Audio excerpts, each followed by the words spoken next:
strangle them up and keep them from exercising what they want to do on the open market. Yeah, and I would add the right of first refusal. There's typically, if it is in your lease, there's a finite timeline. So if the landlord decides, hey, our family wants to sell this building, they typically will alert the tenants, whoever have right of first refusal, and they maybe have 30 days or 45 days to exercise their right of making an offer. So it gives them time. If you're the tenant, it gives you time to kind of put together a plan. Can I swing this? Can I buy this building?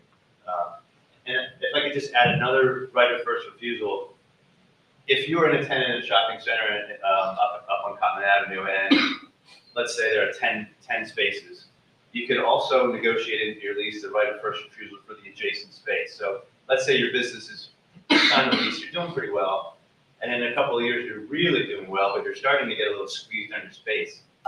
If you have that right of first refusal for any vacant space in the building, and if you really need to grow, that could be a great opportunity to have that into your lease, where if your next door neighbor leaves and you're hurting for space, you could get the first opportunity to rent that space and expand your existing space, as opposed to someone else coming in, and then now you're trapped, and maybe you have to even relocate because you can't grow anymore. So I just wanted to kind of throw in there are variations of the right of first refusal that could be helpful. Yeah, that's a good point. It could be both for sale, for purchase, or for leasing. And you bring up relocation. Sometimes landlords will put in their lease that they can relocate you, right? For the reasons that were just being described. Say, for example, there is an adjacent space next to you, but now the landlord wants to make a bigger space. So they want you to get out so they can make your space and the adjacent space one space. They want to move you somewhere. You want to build into the lease that they're going to pay your costs. It's going to be a similar location. You're going to be compensated appropriately and have the appropriate protections in there. I just want to make sure we're good with time. Michelle, are we good with time? Yes. Okay. Chris, I'm a true believer in when fear knocks on the door, you let faith answer. But that may not be the case when business owners are faced with the reality of spending $300,000 a year in rent. Or Over I the think course of that their over the term. course of the term, Yeah. which is generally 5, some cases 7, maybe 10. How do you, as a business coach, negate the fear factor and get a business owner to understand that it may be better for you to own that building versus renting that building? Well, I think while most business owners would love to own their own building, I think there are major financial hurdles that prevent that from happening. Doesn't mean it's impossible. There are certainly organizations and help out there for financing and funding that can help you purchase your building. Of course, it's better if you can purchase a building and own it and not have to pay rent to another landlord who's paying their mortgage with your rent money. But aside from, that's the ideal situation, if you could at some point own your own building and run your business out of it. That's how probably a lot of businesses started in this country in the old days. So I think trying to have a plan. So you need to have a business plan. You need to figure out what your financial projections are going to look like. So maybe you rent for the first couple of years, and then at some point, if you hit all your projections or exceed them, then your business plan can be, okay, my next step now is to make an offer on the building, even if the landlord is not currently selling. Even if you don't have a right of first refusal, there's nothing wrong with reaching out to the landlord saying, look, I'm really doing well here. I would love nothing more to purchase this building. Would you take an offer for this building? You don't have to wait for end of term or right of first refusals. If you feel you're in a position and you can get some financing, make an offer. It can't hurt. People will sell if the market is right. And you never know. Your timing might be impeccable. Absolutely. And your timing is impeccable because how many of you stopped by the Women's Opportunity Resource Center table? Show of hands. No? Okay. You stopped by there? Okay, let me see that for you. So, the Women's Opportunity Resource Center is outside. You want to know why it's so important? Okay, I'm going to tell you why. In partnership with the Department of Commerce, the Women's Opportunity Resource Center has a program called Creole. Now, not Creole like Haitian Creole, but Creole in commercial real estate acquisition loan. Up to $350,000. Now, if it's in an opportunity zone, did you know that there is a $35,000 grant that can be used towards your closing costs? You didn't know that, right? So when you leave here, you're going to what team? Now, if you find a space that's a little bit bigger and costs more than $350,000, I'm your girl. But I can still use the $35,000 grant towards your closing costs. Wait, but did you also know that the Department of Commerce has a grant called the Store Improvement Grant? Oh, you know that. But you know that to go for the Store Improvement Grant, you have to stay in the space for at least 5 years, right? So do you want to really spend $300,000 over 5 years and give it to someone else versus that 5 years being your space? Did you know that there was a security measures grant up to $13,000 where you could get some cameras and some lighting, keep you and your employees and your customers safe? Did you know that there was a store improvement grant to take care of the inside of your space?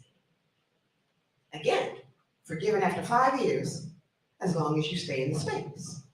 But now, do I really want to spend that $300,000 and give it to another landlord when that $300,000 can go towards my mortgage and take advantage of all these grant opportunities out of the mayor's business action team? I'm telling you, they are legit. They got money and resources. I don't think you understand the brevity of this department. Like, they are partners. They're good. So, the Women's Opportunity Resource Center, in collaboration with the Department of Commerce, Creole, $350,000. Now, it was said earlier, mixed-use property. And today's theme is impact, right? So, if you have a mixed-use property, commercial unit on the bottom level, you're creating impact for you and your employees based on your product or service, right? But now the mixed-use property might have residential units at the top. So you might create impact within affordable housing to the community. Because Ms. Johnson said, I really don't want this commercial building over here. But if you tell Ms. Johnson that you're providing an affordable housing opportunity at the top of your unit, Ms. Johnson gonna say, oh, wait a minute, my nephew needs a place to live. PIDC likes mixed-use properties. So does the Women's Opportunity Resource Center. And the number may seem out of sync, but if you partner with a real estate agent, where's Alma? She's outside. And you don't have to bring her in because what's going to happen is you're going to leave out here and you're going to go down. Now, Alma can help you find a mixed-use property in that price range. Mayor's Business Action Team can take you through the whole process of forgivable grant opportunities.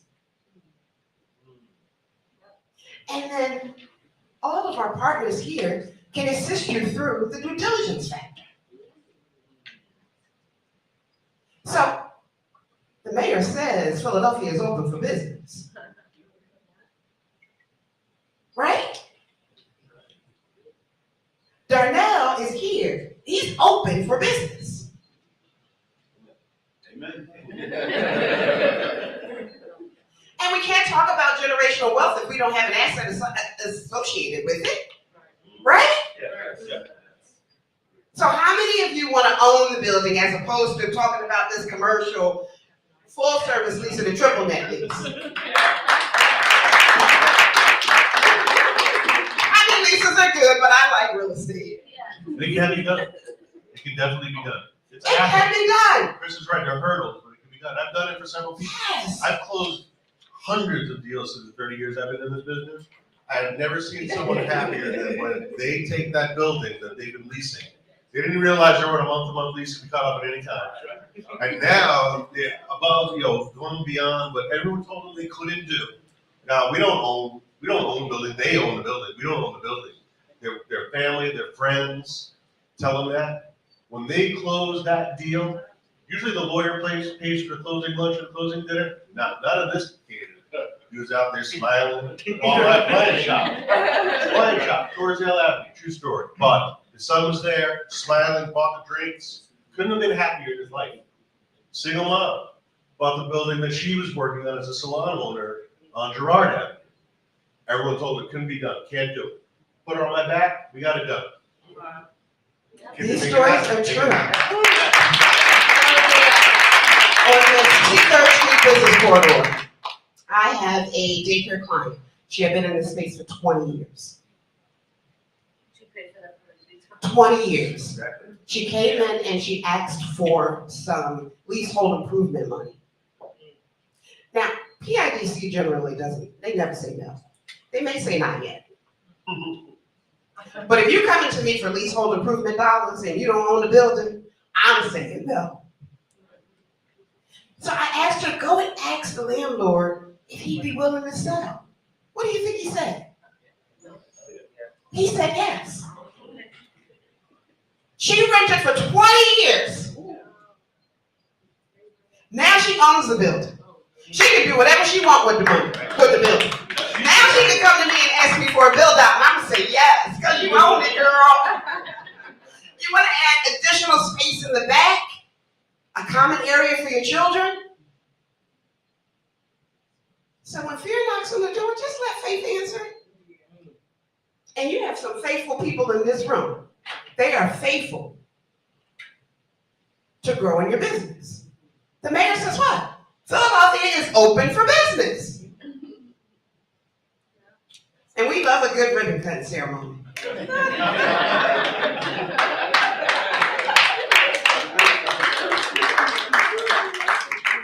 Because Darnell and his team, they bring in the scissors, they bring in the ribbon.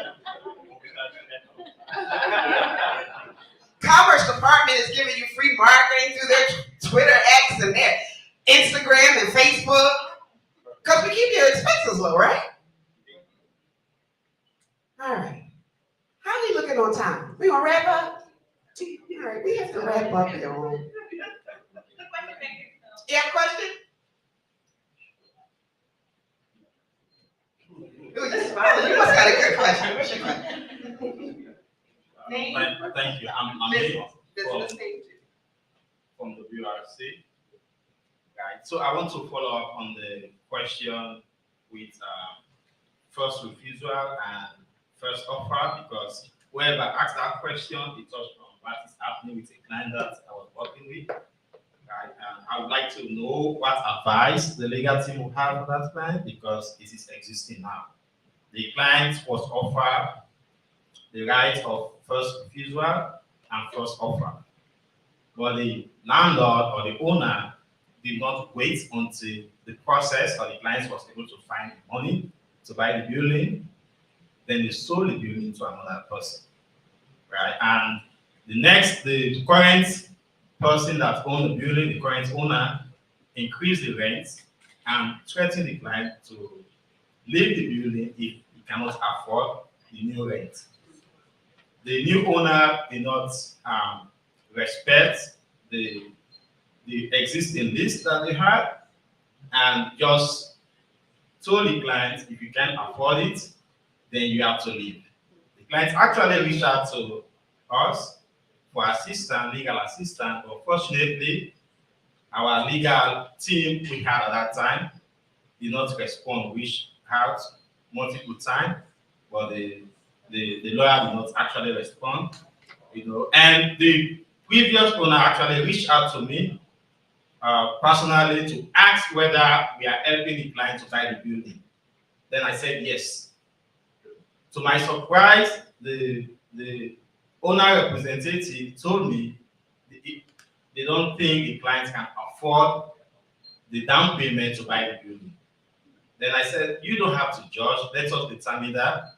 And there is a grant from the Philadelphia City, the CREO program, that can assist them with down payments and closing costs. They don't even wait for a month and they sold out building. And now the client is struggling either to leave the building or to pay the new rent. So what advice do we have for this type of client? Thank you. Yeah, I guess.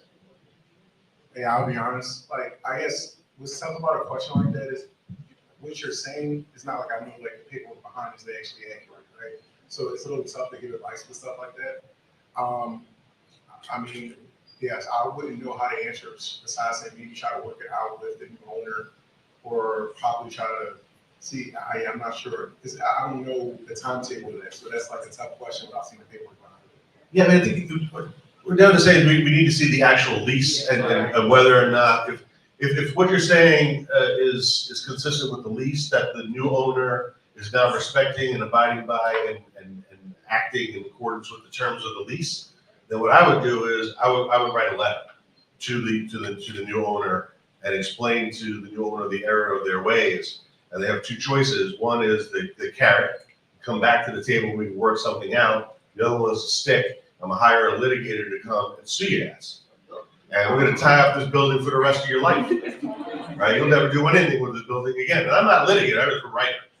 But I get a litigator to do it, whether it's Devin's firm or someone else. But if they actually had the right in the lease to purchase that property within a certain period of time, and the new owner sold that property out from under them before that period of time was over, and they still had within their rights, then that's a breach by the owner, which is actionable by the tenant. And if they try to raise that rent, like we said before, contrary to the terms of the lease, then we would come after the owner for that. And what happens a lot of times is, especially in our community, owners come after tenants that they think are weak. Owners come after tenants that they think don't have representation, don't have knowledge, don't have intellect. Just because we talk with an accent or we look different or whatever the heck it may be. So when we show up with a lawyer or with someone with obvious authority, then it changes their mind sometimes. And that is a great segue into the additional support that can be provided. So community development centers, or sometimes CDCs, they can help business owners with technical assistance, also including assistance with online applications and all of the amazing programs that are offered through the city of Philadelphia. So make sure that you research your community development center within your area of representation. I just want to say thank you to all of you. Give yourselves a round of applause for investing in your business. And I'm going to ask each of our panelists to provide us with just a closing remark. So Devin, we'll start with you. Closing remarks. I guess for anything we haven't covered, well, just to summarize the things that we did cover, it's really important that you redefine privilege design, right? I think oftentimes leases are long, right? So sometimes I'll draft a lease for a landlord and it's 60 pages and it's purposeful, right? So I'm drafting it for the landlord because I'm saying if the tenant comes, I want everything including their soul, right? So it's really important if you're the tenant going into it, you understand that that's what some of these agreements are like, right? So you want to hire somebody to look into and take the time to read that stuff because you want to know what you're agreeing to and not figuring out what you agree to when it's a default, right? Which is oftentimes what a lot of people are doing. So just drive on the point that it is really, really important that you look at those agreements. And I actually have a write-up that I'm going to give out to the end. You have 50 minutes. There's just some 5 points of things you should consider when looking at commercial lease also. Thank you. Eric? Yeah, absolutely. I mean, from my perspective, find someone to translate the legalese, right? It's a foreign language that lawyers use as a shield and as a sword as well. I speak legalese, you don't, right? So you don't know what's going on here. I do. Well, I translate the legalese so that folks, they're at ease, when they have to sign on the dotted line. It's about providing peace of mind for folks. And you must understand what you're agreeing to. And if you don't understand what you're agreeing to, which you're likely not to, staring at this lease with all these, foreign words and they're in weird order and there's a ton of them, it seems very repetitive and circular.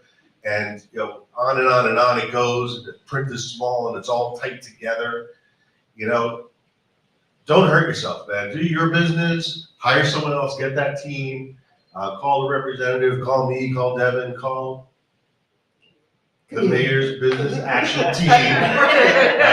And find someone to help you. Don't get pressured into signing some shit that you don't understand. That's what happens. You want to get into that space. It's a standard form. Just sign it. Everyone does it. Everyone's doing it. It's like crack. Everyone's doing it. Oh, that shit's whack. And so is signing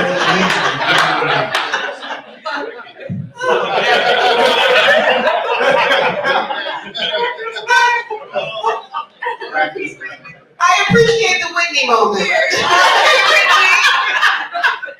Darnell, Eric, thank you. Darnell. Make sure you think about your digital real estate as well. I read a stat yesterday, 80% of sales, retail sales start online. So you should be thinking about your digital real estate as well. It's called bricks and clicks. So make sure you have your information up at the very least. If you can start e-commerce, build some sales, know your business. Do not fall in love. Do not fall in love with the idea of having a store, some office space. Fall in love, obsess over your customers. Darnell, thank you. Chris. Well said, yeah, well said. So I just want to recap on at least my main theme is 2 points. One is your due diligence, right? Getting a team to help you understand what you're signing, figuring out what the market is. If you really do need a space, bring your uncle who's a plumber through. If you're going to be putting in a kitchen, right? Reach out to your network and have them walk through with you so you understand not just what you're signing, but the physical location and like, is it going to work for you? And then my second comment, we didn't really touch on it much, but it's very important and it's in everyone's best interest, the tenant and the landlord, to have a signed lease. This month-to-month handshake stuff, or oh, my lease ended 3 years ago, we just keep it going. You have no protection whatsoever. If that landlord finds a new tenant, they can just give you 30 days notice and say, yeah, we're no owner, and you're out, and you have no plan. What are you going to do? So ensure that you have a lease in place, whether it's a gross lease or a triple net lease. Have something signed that's current, and if you don't, get it done. Thank you. Please give our esteemed panel a round of applause.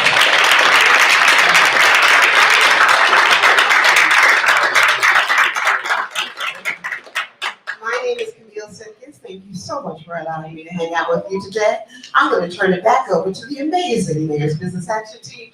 Have a great rest of your day. Thank you. Y'all give Camille another round of applause.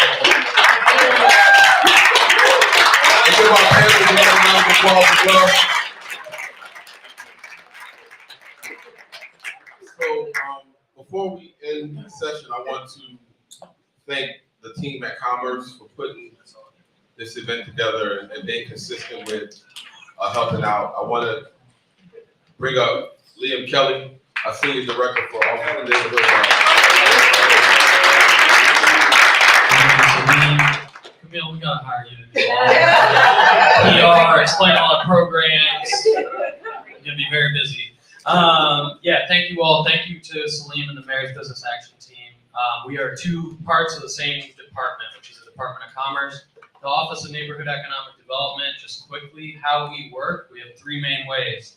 One is we have some of those direct grants that Camille was talking about. In-store forgivable loan, the Philadelphia Business Lending Network, CREAL, which very relevant today, right? You can see my colleague Destiny. Raise your hand. Stand up, Destiny. Come on. She's got the money, Celine says. There's a whole process, but talk to her. And the other way we work is through supporting the organizations like LA21 who provide in 2 different areas. One is place-based. LA21 is both of these, so that's why they're our favorite. I didn't say it. No. They have place-based. They work on Lancaster Ave. They clean Lancaster Ave. They make it a place that you want to do business and show up. The Commerce Department helps to support that. And then they also provide things like the Scale Up program. That is part of our business technical assistance program. We support programs all over the city, like our friends at Urban League, Work, Finanta, who are all here, among others. So please, go avail yourselves of the resources that are out there. Talk to people. I think one of the most important things you can do, we all want money, we all want resources for our businesses. We want to provide it, but you got to know the people who can help get you there. So talk to people, avail yourselves of the network that is here. And if you can't figure it out today, the chances are those people can help you out tomorrow or in a week or in a year when it is the right time. So that's all I got. Thank you. I want to bring up Shan my our business service manager for the area. Shan, put all of this together.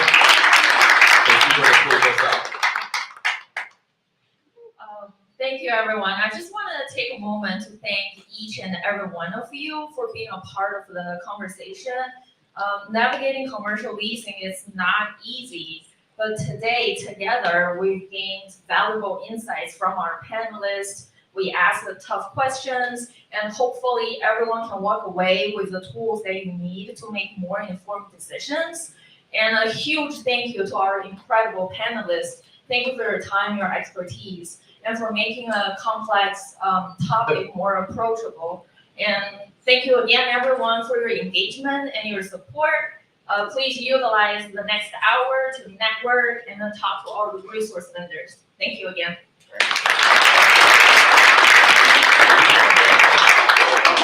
So the resources are in the hallway. We have work, women's. Women's, I'm great, so I was just talking to the executive. We have work, Finanta, Power Up Your Business, Councilwoman Jamie Gardia's office, Devin Gupta's team, ONET staff, Impact, L&I in the hallway, and we have Minority Business Success in the room. We want to thank you guys for coming out. TMF, we want to thank Mr. Devin Gupta. We want to thank our representative, State Representative, District 10, Amin Brown. And we want to thank LA 21 for providing the space for us to have this event. So thank you for coming in.